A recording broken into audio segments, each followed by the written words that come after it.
Pertanyaannya, apa hubungan Isra Mi'raj dengan cinta Khadijah? Assalamualaikum warahmatullahi wabarakatuh. Alhamdulillah, segala puji bagi Allah Subhanahu wa Ta'ala, dan sholawat serta salam semoga terlimpah curahkan kepada junjungan kita Nabi Agung Muhammad Sallallahu Alaihi Wasallam. Baik teman-teman setia channel tentang kalimat, di video ini kita akan memberikan sebuah ilustrasi dari ceramah yang disampaikan oleh Ustadz Hanan Ataki mengenai hubungan cinta Khadijah dengan Isra Mi'raj Nabi Muhammad Sallallahu Alaihi Wasallam. Sebelum masuk ke videonya, mari dukung channel ini dengan cara like, komen, dan subscribe serta share ke teman-teman kalian agar kita sama-sama bisa berbagi ilmu yang bermanfaat dari ceramah para ustadz di Indonesia dengan sebuah ilustrasi. Bismillahirrahmanirrahim. Pertanyaannya, apa hubungan Isra Mi'raj dengan cinta Khadijah? Isra Mi'raj itu salah satu di antara tujuannya, dia itu hiburan buat Rasulullah SAW ketika Rasulullah ditinggalkan Khadijah radhiyallahu anha. Jadi tahun ketika terjadi Isra Mi'raj dikenal oleh ulama dengan istilah tahun kesedihan. Kenapa disebut tahun kesedihan? Karena pada tahun itu Rasulullah SAW mengalami banyak ujian-ujian yang berat. Salah satu ujiannya, pertama beliau ditinggalkan oleh paman tercinta beliau, Abu Thalib. Udah gitu ditinggalkan lagi oleh istrinya yang selama ini banyak sekali berkorban dan mensupport dakwah Nabi, yaitu Khadijah radhiyallahu anha. Dan ini bikin Nabi itu patah hati banget. Kenapa? Khadijah meninggalkan Nabi sedangkan pekerjaan dakwah belum selesai. Dakwah di Mekah itu lagi sulit-sulitnya, tetapi Allah membawa pulang Khadijah kepada Allah Subhanahu wa Ta'ala, sehingga Nabi merasa benar-benar tahun itu tahun kehilangan Abu Thalib, kehilangan Khadijah, sehingga jadilah Nabi di kota Mekah, kalau kita ibaratkan itu kayak anak yatim, nggak punya tempat berlindung. Biasanya Nabi itu kalau beliau dicela, dibully sama netizen gitu kan, ini analogi sosial media. Kita dibully netizen aja kayak sedih banget gitu. Apalagi Rasul dibulinya bukan sama sosial media yang gak ketemu orangnya, tapi langsung ngelihat ekspresi wajahnya, dilemparin sama kotoran. Nah, hiburan Nabi yang membuat Nabi itu kuat ketika dalam keadaan dibully rame-rame adalah Khadijah.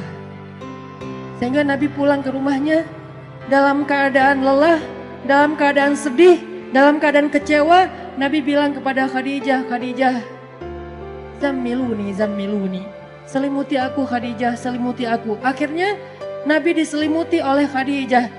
Lalu Nabi curhat sama Khadijah, "Khadijah, kenapa mereka mendustakan dakwah aku? Apakah aku terlalu keras kepada mereka?" Kata Khadijah, "Tidak wahai Rasulullah." "Apakah aku tidak menyampaikannya dengan jelas?" Kata Khadijah, "Tidak ya Rasulullah, engkau sudah menyampaikan dengan jelas."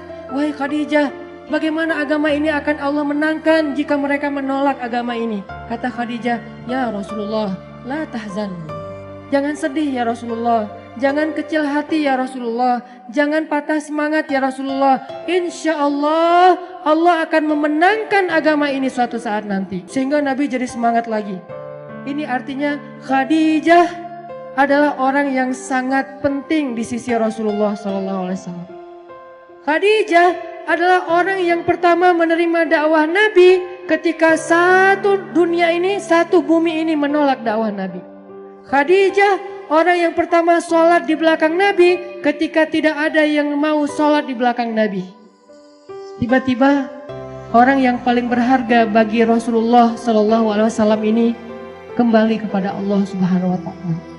Sehingga Nabi merasa kehilangan, seolah-olah dunia ini gak punya siapa-siapa lagi. Sedih luar biasa. Abu Thalib pergi, Khadijah pergi. Di tahun yang sama, orang-orang kafir Quraisy merencanakan untuk membunuh Rasulullah SAW. Sehingga Rasul harus lari ke Taif. Baru lari ke Taif, berharap di Taif diterima sama keluarga besar ibunya beliau, Aminah. Ternyata di Taif kita tahu cerita yang luar biasa tragis. Nabi dikejar-kejar seharian, dilemparin batu, kemudian disorakin kayak maling. Sehingga Nabi keluar masuk kebun kurma bersembunyi. ketahuan lari lagi, sembunyi lagi, ketahuan lari lagi. Sampai jidat Nabi itu kena lemparan batu dan berdarah. Seharian Nabi berlari karena dikejar-kejar sama orang di Taif. Udahlah perasaan beliau sedang dalam keadaan kehilangan, lagi patah hati banget kalau bahasa kita sekarang, tiba-tiba dihujat rame-rame sama manusia. Ini berat banget buat Rasulullah SAW. Kondisi mental yang lagi down banget. Kondisi perasaan yang lagi nyesek banget kalau bahasa kita. Udah ditinggalkan orang tercinta, kemudian tidak ada lagi yang melindungi beliau dakwah di Mekah. Sekarang beliau di Taif diusir, dipukulin, dilemparin, dikejar, diteriakin maling. Sampai kemudian Nabi SAW bingung harus pulang kemana sekarang. Di Mekah beliau diancam, di Taif beliau diusir. Akhirnya Rasulullah SAW diam-diam masuk ke kota Mekah dan tidur di depan Ka'bah. Tidur sendiri di depan Ka'bah. Orang-orang Mekah udah pada tidur, masuk ke rumah mereka masing-masing. Nabi sembunyi-sembunyi masuk ke kota Mekah dan tidur di depan pintu Ka'bah. Karena udah gak tahu harus pulang kemana. Benar-benar jadi kayak anak yatim lagi. Makanya Allah berfirman, alam yajidka yatiman fa'awa. 2 kali Nabi ngerasain nelangsanya jadi anak yatim. Pertama nelangsa ditinggalkan ayah, ibu dan kakeknya. Kemudian nelangsa ditinggalkan paman dan istrinya. Sehingga Nabi SAW akhirnya tidur di depan Ka'bah.